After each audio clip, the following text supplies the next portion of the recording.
Fin de la pause musicale, donc ces 30 secondes de musique qui auront ouvert l'appétit des oreilles. Mais attention, le plat de résistant arrive. Greg, c'est à toi. Attention Fred, jingle. Every breaking away. Chronique musique par Je vais essayer de revenir à quelque chose de plus sensuel et moins hard censuré, hein, après tous les potins qu'il nous a fait, le Fred. Moi, je vais vous parler d'Ed Sheeran. Ed Sheeran, qu'on connaît depuis quelques années maintenant. Ouais. Il en est à son 3e album, qui s'appelle Divide. Hein, pour les non-bilingues comme moi, je vous explique, hein, ça veut dire diviser. D'accord. Hein, sachant que le premier album, c'était plus, et le deuxième, c'était X. Ah, il aime les maths, quoi. Il aime bien les maths. Voilà, c'est un très bon album, une fois de plus fait par un Anglais avec une âme très sensible, pour ne pas parler de Coldplay. Vous imaginez bien le petit roux tête de turc à l'école qui se rebelle dans sa chambre avec sa guitare, et qui pour une fois nous fait vraiment de la belle musique. Alors il faut dire que ses parents à la base sont compositeurs de musique classique, donc ils sont quand même habitués en famille à faire quelque chose de plutôt sympa. Mais lui, il préfère écrire pour One Direction, Taylor Swift ou notre ami Justin Bieber. Hein. Notre ami, oui, tout à fait. Ah oui, ben non, mais celui-là, il nous poursuit jusqu'au bout. De toute façon, dans toutes tes chroniques, il y a Justin Bieber ou toujours et le groupe anglais.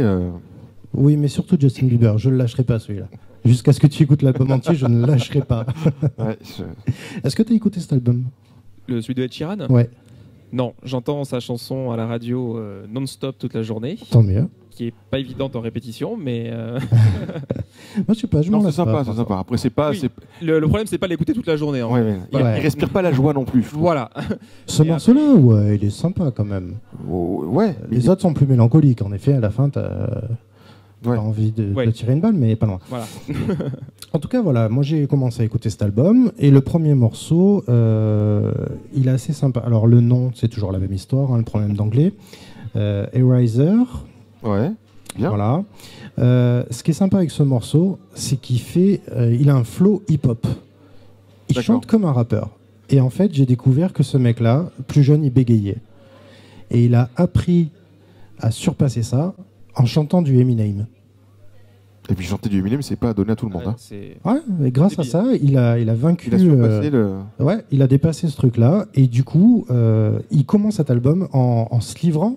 C'est un message des plus naturels. Voilà, j'en suis là, j'ai arrêté de bécayer grâce à ça. Et boum, il nous balance ce truc-là. Et j'avoue que pour une fois, moi qui prête vraiment une grande attention au premier titre d'un album, qui doit vraiment donner la couleur en fait en général. Et ben j'avoue que c'est un beau coup de poker. Voilà, en 3 minutes, il t'a bien expliqué qu'il va rester lui-même, et que c'est un survivor et qu'il va envoyer du lourd. Et quand tu écoutes les 16 titres quand même de cet album... 16 titres, ah oui. 16 titres. C'est très nature. Peur à la fin. Non, justement, parce que moi j'avais peur d'entendre un album mélancolique, comme souvent, ouais. Surtout avec lui. Bieber. Non. J'aurais pas dû en parler avec lui, ça. Il a du bon répondant, celui-là. Non.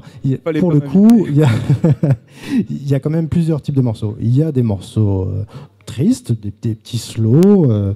Il y a quoi? Il y a par exemple Perfect, Newman, How Do You Feel, Supermarket Flowers. Voilà, ça c'est les morceaux, les petits slows, d'un peu de vieux rock, un peu fillette, un peu pour emballer. Mais après il y a des morceaux qui sont quand même plus entraînants, comme par exemple les 2 singles qu'il y a en ce moment, donc Shape of You, qui tourne. Voilà. Et beaucoup trop. Oui, mais là ça y est, il y a Castle in the Hill qui est en train d'arriver, qui est très entraînant, avec un bon tempo, une bonne dynamique. C'est pas mal. Et après il s'est permis carrément des délires avec un morceau qui s'appelle Bibi Abiye. Je te jure, on dirait du Cassave.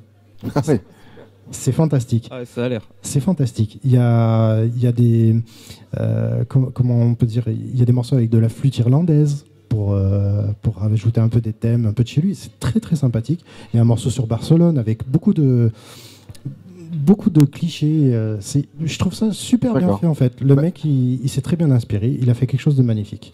16 titres, c'est quand même pas évident, mais il y a beaucoup de tubes, il y a beaucoup de morceaux entraînants. Et surtout, un autre détail moi, qui m'a beaucoup intéressé, c'est que beaucoup d'artistes finissent leurs albums avec les morceaux les moins intéressants. Ouais, c'est en fait, tu remplis en fait, ce qu'on appelle le morceau de remplissage. Ils remplissent et ils mettent juste le dernier morceau accrocheur, histoire de dire voilà, c'était sympa. Or là, 16 titres, 16 morceaux différents. 16 ambiances, ouais. 16 ambiances. Et pas un où on s'ennuie.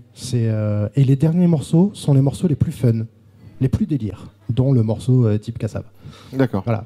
Donc j'ai trouvé ça, moi, très très intéressant. Pour une fois, grosse surprise, je ne m'attendais pas du tout à ça. Je m'attendais à quelque chose de mélancolique. On s'éclate, on se régale, et je vous conseille vraiment de l'écouter. Bon, en tout cas, tu donnes envie. J'espère. C'est le but. Et on applaudit Greg pour sa chronique musique. Et ça fait plaisir de retrouver les chroniques d'albums qui donnent envie de découvrir et d'écouter. Alors évidemment, vous vous rappelez pourquoi on ne met pas d'extraits musicaux, parce qu'on se fait à chaque fois têche de Facebook et de YouTube, etc. Surtout si on met Shape of You, là, Ah oui, là, 10 secondes, on est foutu. si tu le mets au bout de 10 secondes, on se fait péter, péter le live. Mais au moins, ça sera surprise complète pour ceux qui osent écouter. Mais moi, ça m'a donné envie d'écouter, tu vois. Donc c'est déjà un début. Eh ben, si toi, tu es content, moi, je suis content.